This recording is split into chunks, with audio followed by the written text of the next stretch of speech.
Pajak jadi salah satu instrumen kebijakan yang digunakan pemerintah untuk mendongkrak penerimaan negara.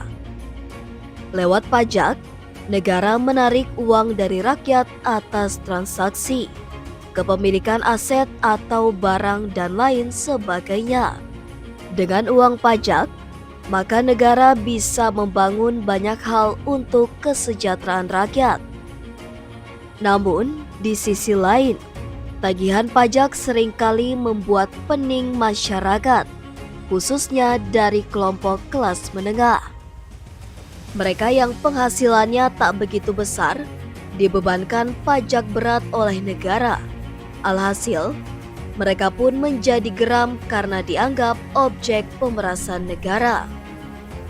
Meski begitu, kegeraman masyarakat atas pajak seharusnya tak hanya ditunjukkan kepada negara, tapi juga pencipta sistem pajak pertama, yakni Firaun dari peradaban Mesir kuno.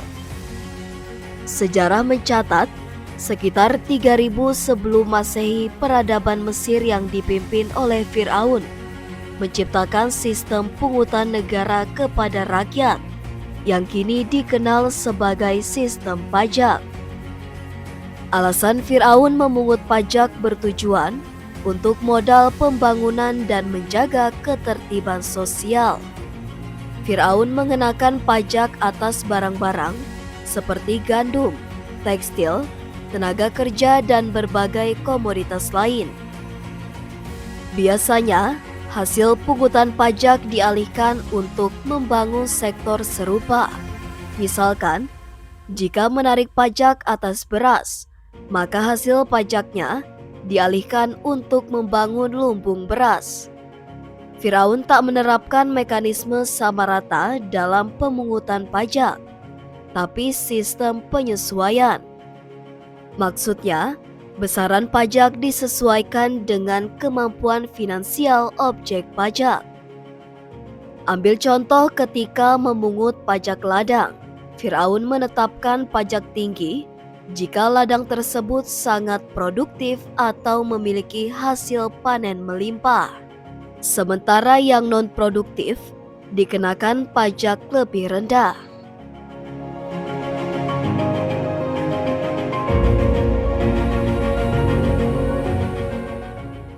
Selain itu, sistem pemungutan pajak juga bergantung pada sistem ketinggian Sungai Nil.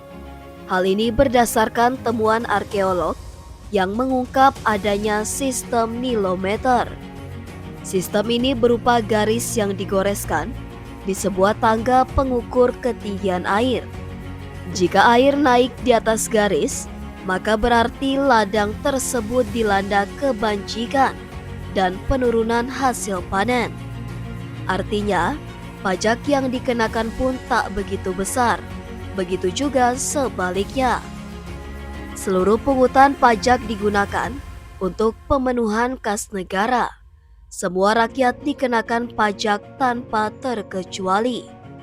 Ketika ini terjadi, beban rakyat makin bertambah. Apalagi di Mesir kuno juga terdapat sistem kerja rodi. Sistem ini membuat semua warga Mesir diharuskan bekerja kepada negara untuk proyek-proyek publik, seperti pengolahan ladang, penambangan, dan pembangunan infrastruktur. Meski begitu, bukan berarti tak ada pengemplang pajak. Samuel Blankson dalam A Brief History of Taxation tahun 2007 mencatat, banyak orang tak ingin pendapatannya dipotong pajak, sehingga berpikir untuk mengakalinya. Cara paling lazim, misalkan, kong kali kong antara pencatat dan subjek pajak. Subjek pajak sering tidak melaporkan penghasilan sebenarnya kepada pencatat supaya potongan pajaknya kecil. Selain itu, subjek pajak juga sering mengakali pengukuran, seperti mengakali timbangan agar potongan pajaknya rendah. Pada akhirnya, warisan pemungutan atau potongan penghasilan yang dicetuskan oleh Firaun dari Mesir kuno masih bertahan hingga sekarang. Sistem yang dicetuskannya pun menjadi inspirasi negara sebagai instrumen efektif penerimaan kas. Kini, semua itu lazim disebut pajak.